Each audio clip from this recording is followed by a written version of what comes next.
You walk into your own home thinking it's your safe space.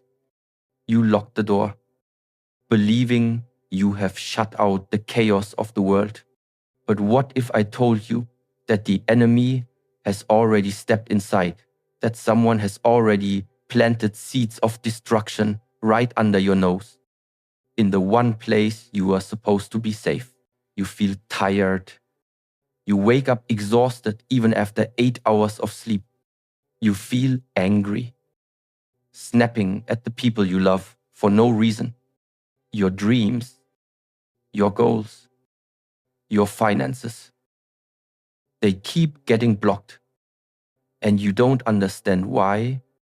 You work hard, but nothing moves forward. Let me be clear, this is not random. It is not bad luck. There are objects hidden in your home right now, placed there by people you may even know, placed there with one single intention: to destroy you, to destroy your peace, your success, your health, and your relationships.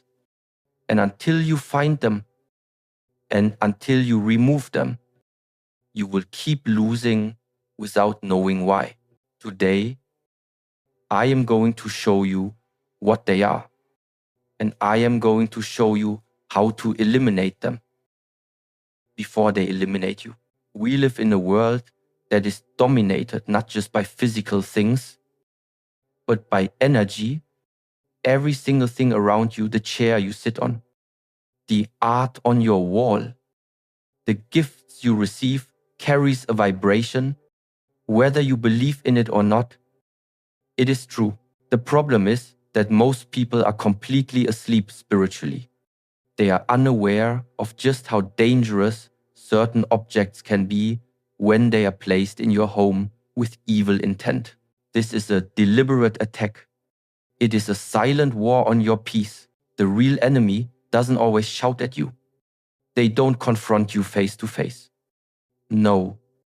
The most dangerous enemy is the one who smiles at you, shakes your hand, and then, when you are not looking, places a spiritually contaminated object inside your sacred space. They use these objects as carriers of poison, as containers for cursed energy, and they hide them in plain sight. A small gift, a weird sculpture, a random trinket that doesn't belong, and the moment that cursed item sits in your home, it begins to do its work. It is an energetic parasite. It feeds on your mental clarity. It feeds on your inner peace. You start to feel drained, but you blame your job. You start to argue with your partner, but you blame stress. Money stops flowing, and you think it's just the economy. It is not. It is an energy trap set specifically for you. Some people laugh at this. They only believe what their physical eyes can see. But look at your life right now. Look at the mood in your house. Does it feel heavy? Does it feel suffocating? Look at how every time you try to move forward, something always pulls you back. It is not always coincidence. Sometimes it is a direct attack. The enemy understands a critical principle: if they can disturb the energy of your home, they can disturb the energy of your mind. You live there. You breathe that air. You spend hours surrounded by those vibrations. And slowly, silently, that poison gets inside you. It clouds your judgment. It kills your motivation. It makes you sick.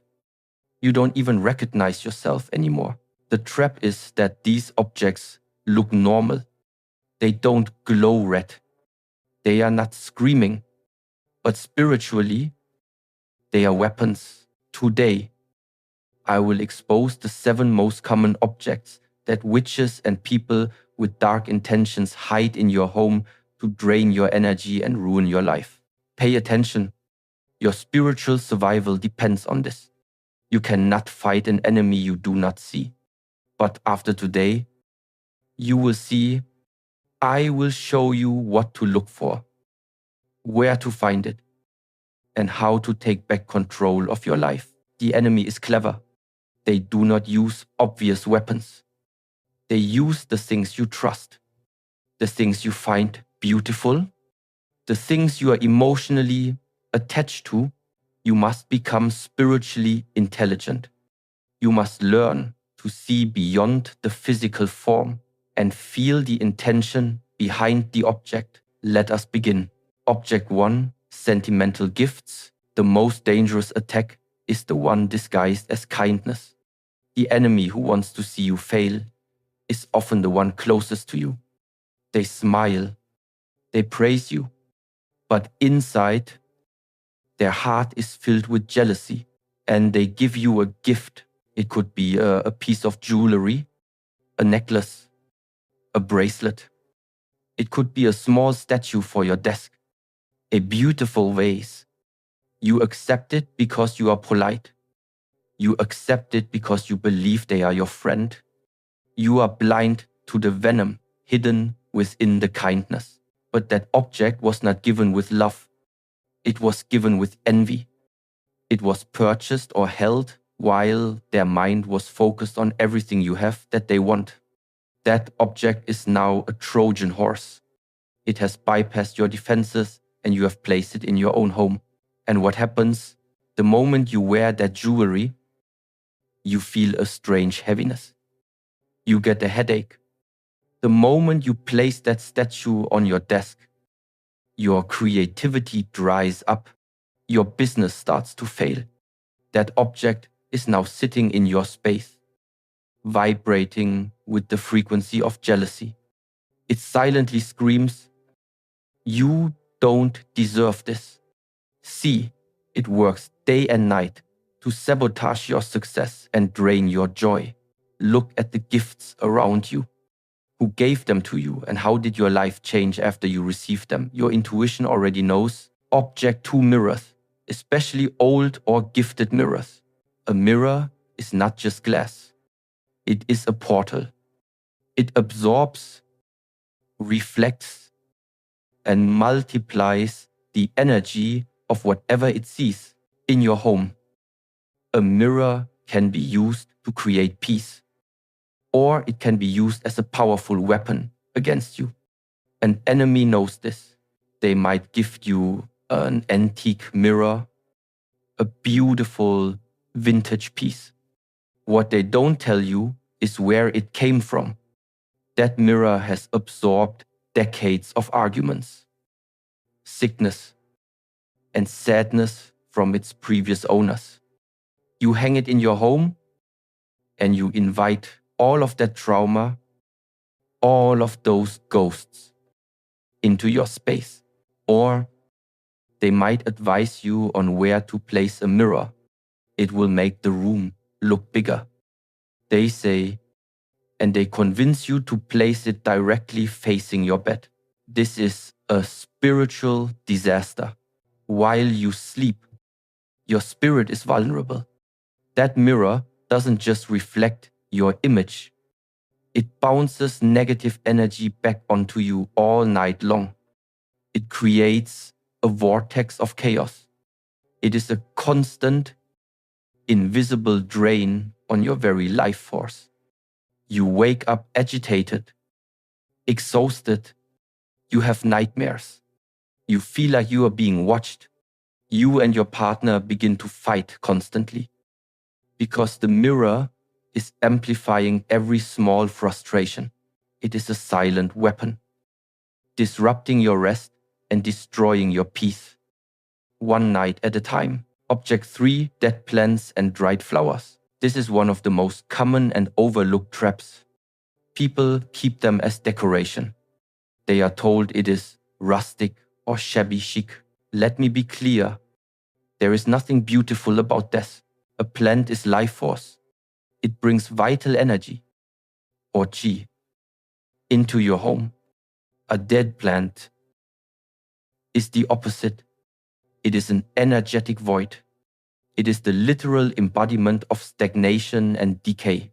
And you have it sitting on your dining table, dried flowers are not preserved. They are dead.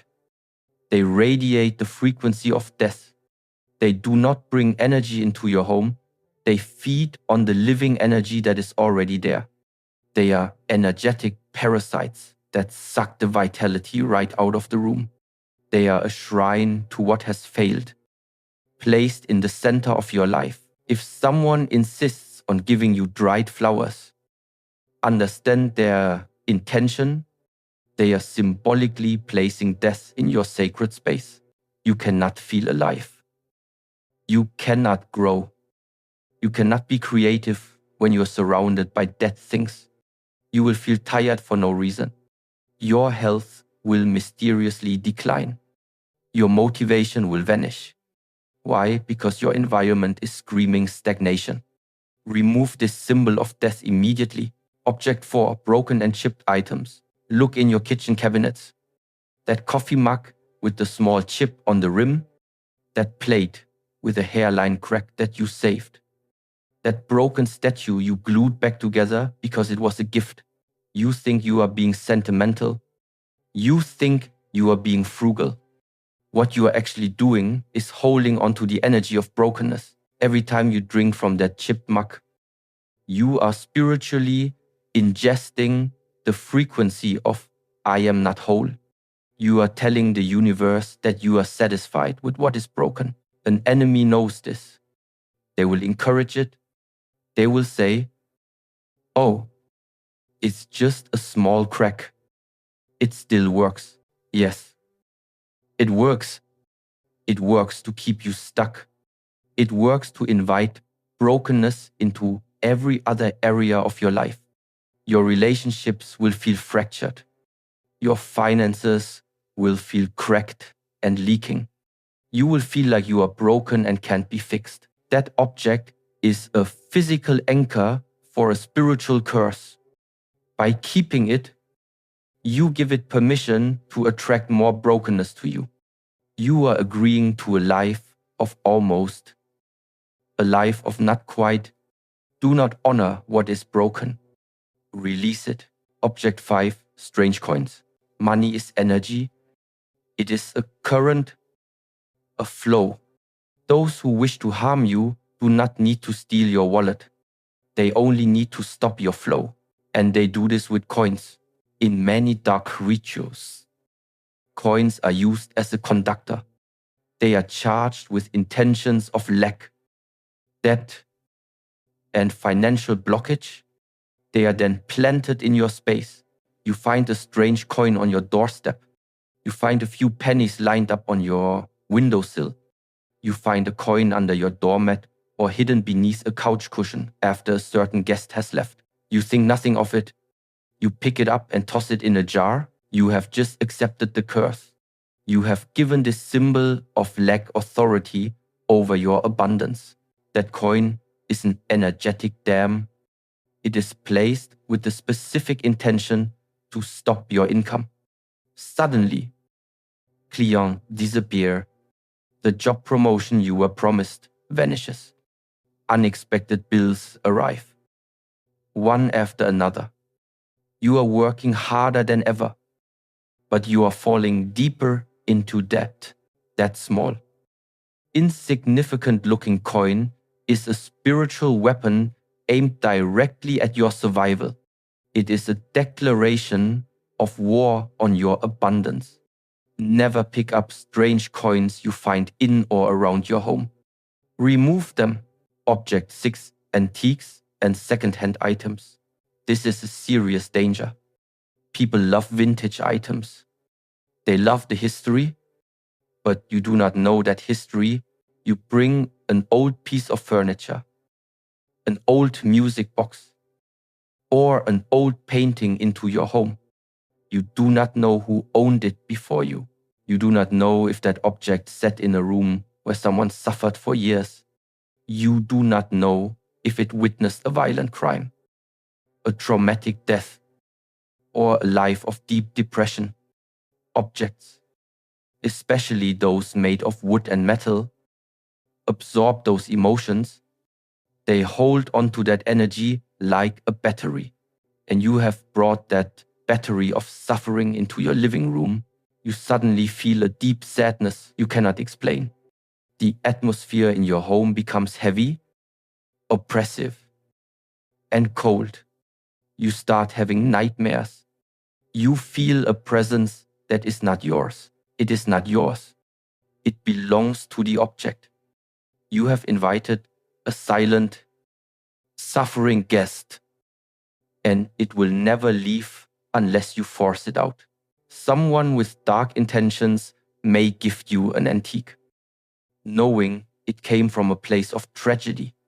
They are seeding your home with the pain of others. You must be ruthless. If you do not know the complete positive history of an object, you do not bring it into your sacred space. Object set stagnant water. Life is flow.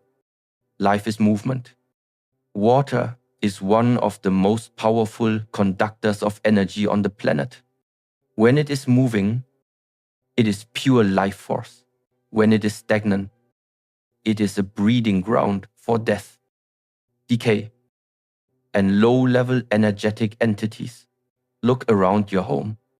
A vase of old flowers where the water has turned cloudy. A decorative bowl of water that has been sitting for weeks. Even a broken water fountain that you haven't fixed yet. This is a spiritual hazard. It is the anchor that moors you to your past failures. Stagnant water creates a heavy, fog-like energy that clouds your mind. It makes you feel confused. You can't think clearly. You feel stuck in your life, unable to move forward. This is the physical manifestation of your energy. An enemy can use this. They can gift you a sealed decorative jar, a snow globe, or any object that contains trapped water. That water has been charged with intention.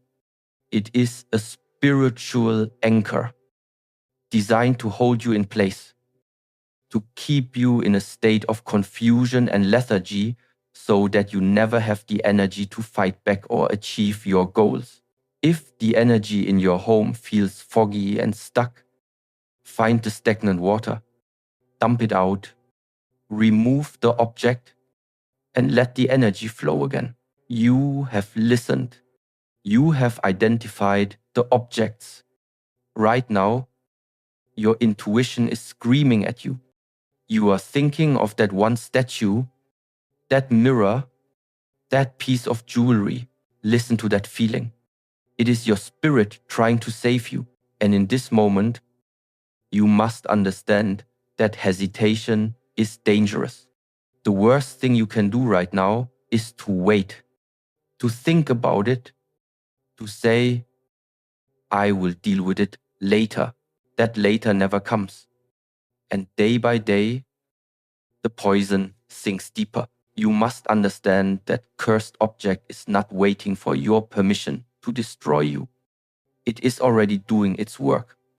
Every second you allow it to stay, its roots grow deeper into your life. First, it attacks your mood. Then, it disrupts your sleep. Then, it affects your confidence, your decisions, your goals. And by the time you realize the full damage, you have already lost valuable time. This delay is the enemy's greatest advantage. They want you to get used to the chaos. They want you to get used to feeling tired. They want you to normalize the misery, to accept the tension in your home, because once you accept it as normal, you stop fighting. You become numb. And that is exactly how they win. You must act. Not tomorrow. Now. Do not be sentimental. This is where most people fail. You will pick up the object and think, but my aunt gave this to me, but it was expensive. But it looks so nice on the shelf. Your piece is not negotiable. You owe no explanation to the person who gave it to you. If your spirit tells you it is wrong wrong. You must have the courage to choose your life over an object. You must value your clarity more than someone else's feelings. Energy is felt before it is proven. Act on what you feel before the damage becomes irreversible. Here is what you must do. Do not just move it to another room. Do not put it in the garage. You must get it out of your space completely. Take the object. If you can break it, break it. If you can burn it safely, burn it. If not, take it far away from your home. Do not put it in your own trash bin. Take it to a public dumpster, far from where you live. As you dispose of it, say, "You have no power here. I reclaim my space. I reclaim my peace. I reclaim my life." This is not a suggestion.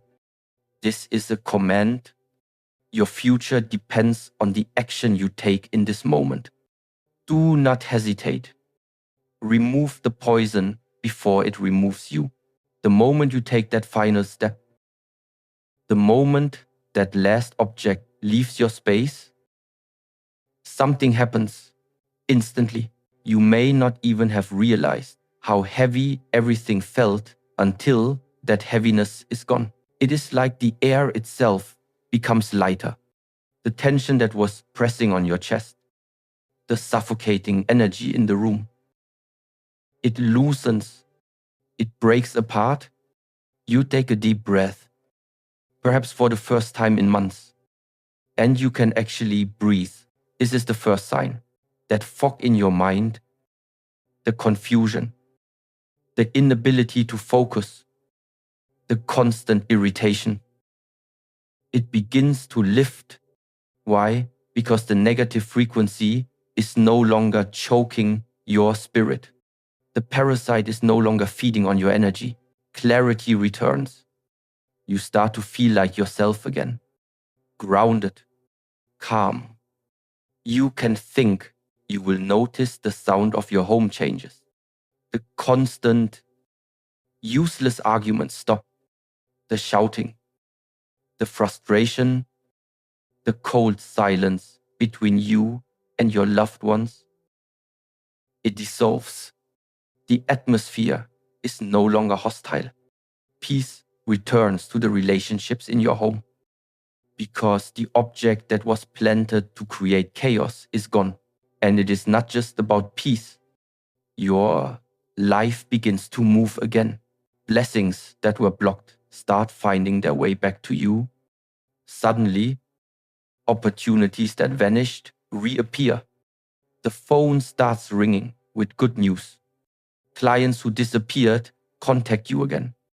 Money flows. Your momentum returns. This is not magic. It is spiritual physics. You remove the resistance. You remove the energetic dam. That cursed object was a blockage, creating friction and resistance against every good thing that was trying to reach you. It was like trying to run with chains on your legs. Now, the chains are broken. The path is clear. This is the proof. This feeling of lightness, this sudden clarity, this return of flow. This is your validation. It was not all in your head. You were not going crazy. You were under a silent spiritual attack, but you won. This new feeling of peace is your natural state. This is how your home is supposed to feel. This clarity is your birthright, but removing the object is not the end. It is the beginning. You have cleansed the space. Now, you must learn how to protect it. You have cleansed your space. You have reclaimed your energy. You have tasted peace. Do not make the mistake of thinking the war is over. It is not enough to simply remove a thief from your house. You must also lock the door, strengthen the walls, and guard the gate so they can never return.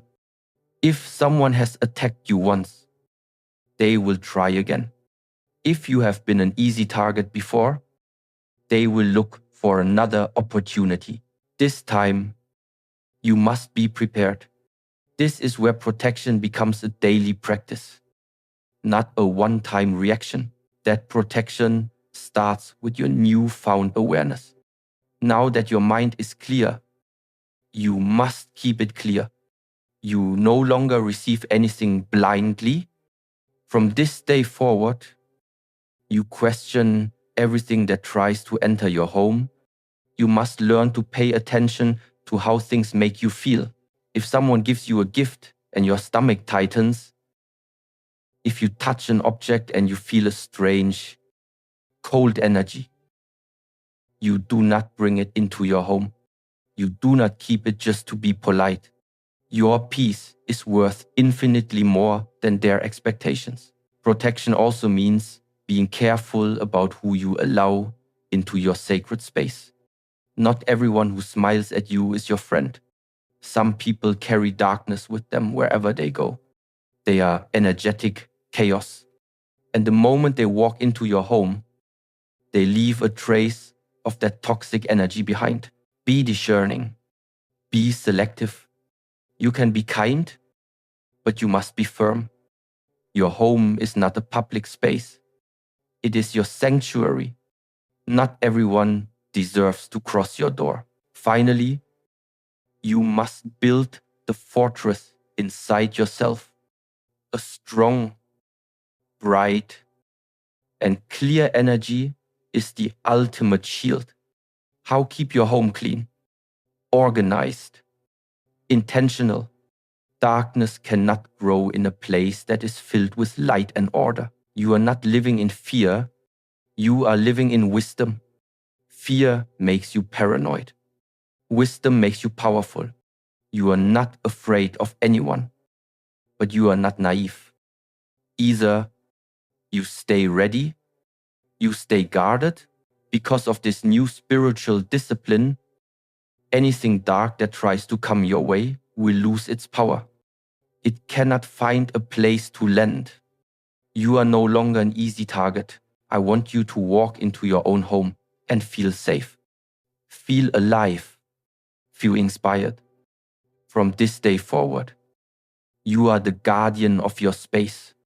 Protect your peace like your life depends on it. Because it does. This is how you live. Intouchable.